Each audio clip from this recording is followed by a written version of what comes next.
आप मुस्कान की assisted living facility ALF को देख रहे हैं। यहाँ मंदबुद्धि युवक और युवतियाँ एक परिवार की तरह से रहते हैं। ये एक अपने घर से अलग घर है। उनके आसपास भले ही माता पिता या भाई बहन न हों, लेकिन वे एक ऐसे परिवार में रहते हैं जहाँ दिल के रिश्ते हैं, जहाँ वे एक दूसरे के दोस्त बन जाते हैं और अपनी अपनी जिम्मेदारियों को ईमानदारी से निभाते हैं। जब हम इस बिल्डिंग में शिफ्ट किए 2002 जुलाई में, धीरे धीरे हमने सारी चीज़ें इस्टेब्लिश की। उसके 2-3 साल के अंदर तो मेरे पास 2 पेरेंट्स आए अलग अलग टाइम पे। एक मदर आई, सिंगल मदर थी और 25-30 साल की उम्र का उनका बेटा था। मुझसे उन्होंने कहा कि अब आप जानती हैं कि और तो कोई है नहीं मेरे बेटे के लिए, तो क्या ठीक होगा मैं भी कुछ ले लूँ और अपने बेटे को भी कुछ दे दूँ ताकि ये कहानी ही ख़त्म हो जाए। I was deeply impacted by that. फिर उसके कुछ महीनों बाद एक और पेरेंट आए, 85 इयर्स के थे फादर। वो मिलने आए और वो कहने लगे कि आप लोगों ने जो ये ट्रेनिंग का काम शुरू किया है, इससे मेरी बेटी की कितनी ज़िंदगी बन गई है।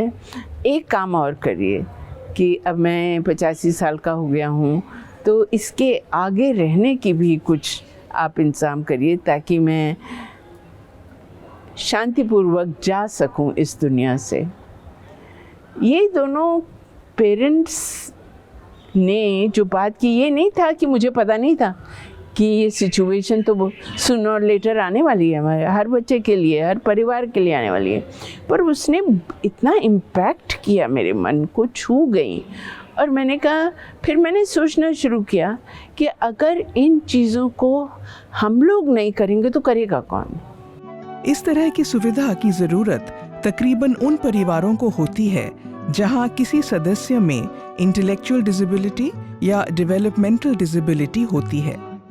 अगर परिवार का और कोई सदस्य आसपास ना रहता हो तो माता पिता के बाद उन्हें जीवन जीने के लिए कुछ हद तक सहायता की जरूरत पड़ती है, जिससे कि वे सुरक्षा और सम्मान से जीवन जी सकें। हम असिस्टेड लिविंग फैसिलिटी की जो बात कर रहे हैं, उसकी सोच की शुरुआत तो काफ़ी पहले से हो गई थी और प्रोसेस को हम लोगों ने जब इनिशिएट किया तो हमने पहले उसकी पॉलिसी बना ली थी कि एडमिशन पॉलिसी कैसी होगी, जिसमें हमने रखा कि 18 साल से ऊपर के एडल्ट्स के लिए होगा, इंटेलेक्चुअल डिसेबिलिटी के साथ हो या डेवलपमेंटल डिसेबिलिटी के साथ हो, उनके लिए मेल फीमेल दोनों के लिए होगा।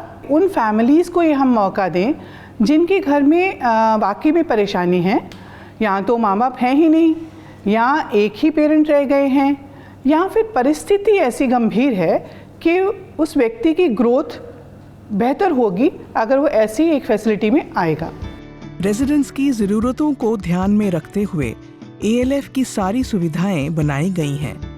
वे जिन क्यूबिकल्स में सोते हैं वहां उन्हें एकांत मिल जाता है।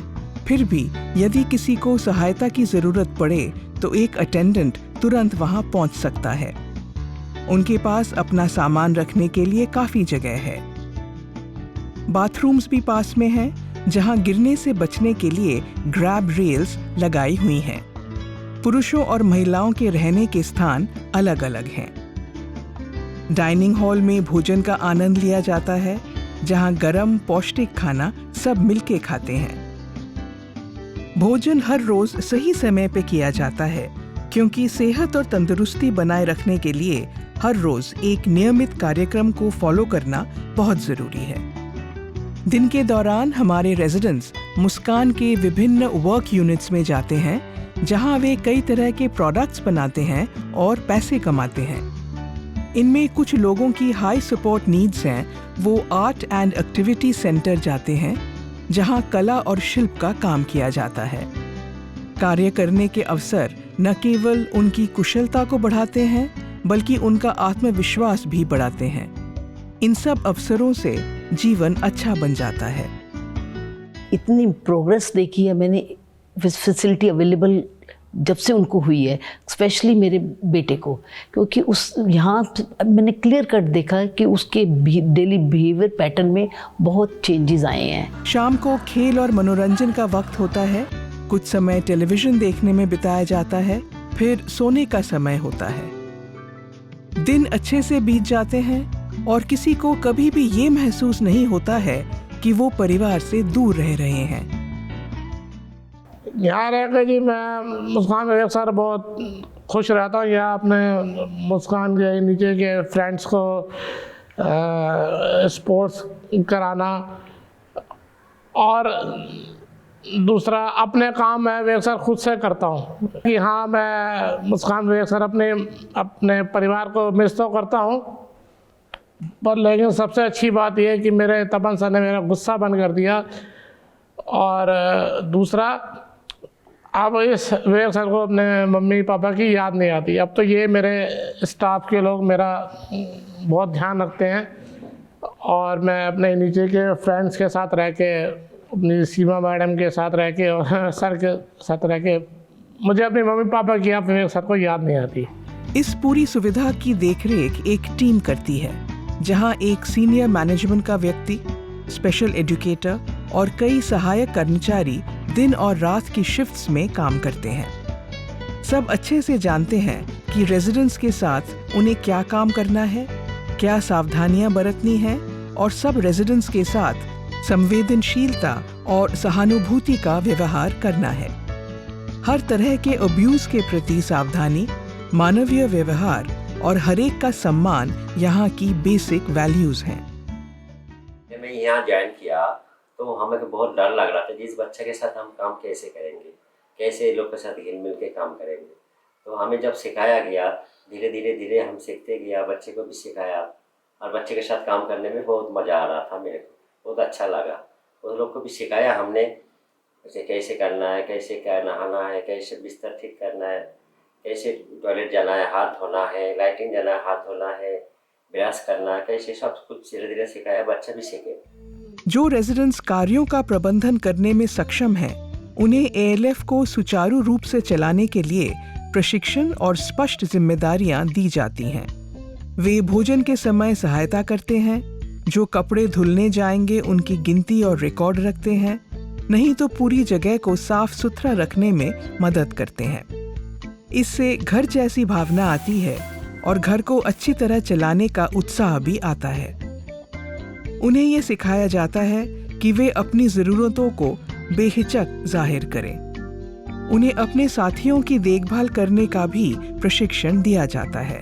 यहाँ पे उनको ऐसा माहौल मिल पा रहा था जहाँ पे हर समय उनको देखने के लिए, उनसे बातचीत करने के लिए स्टाफ मौजूद था, उनके साथी मौजूद थे, और उनकी हर एक ज़रूरत को ध्यान से पूरा करने की कोशिश की जा रही थी।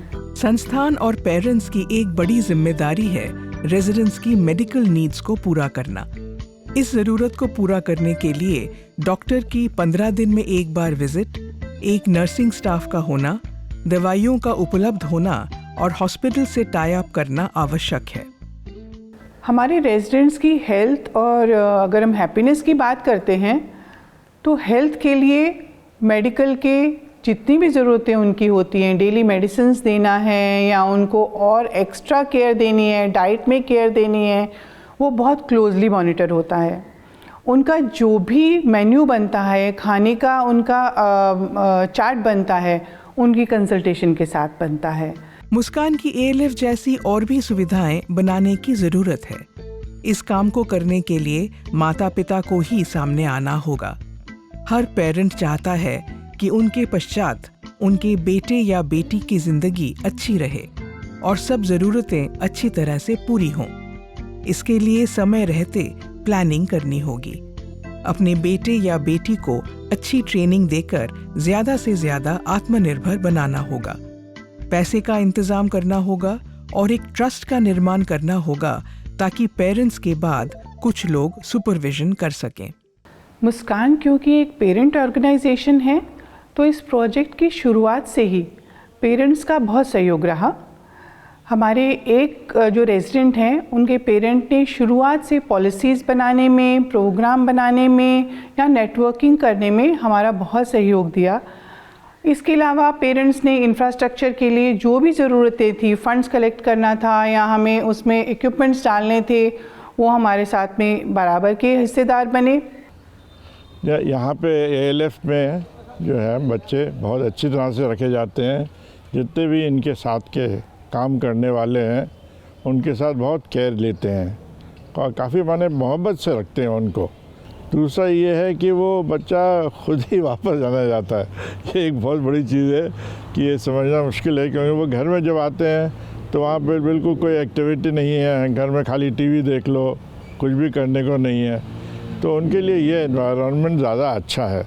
तो तकरीबन मैं ये कह सकती हूँ कि 10 साल बाद अब वो इसको अपना घर कहते हैं और उनको यहाँ रहना ज़्यादा पसंद है बजाय कि घर में रहना। अब वो एक तसल्ली हो गई है कि हमने एक जगह ऐसी बनाई है जो इसी से वो अपना कहते हैं। ALF चलने के दौरान हमारे बहुत अच्छे अनुभव हुए हैं। सब एक दूसरे का ध्यान रखते हैं, डिसिप्लिन फॉलो करते हैं, जिम्मेवारियों को बहुत एंजॉय करते हैं। Muskaan towards a life of dignity.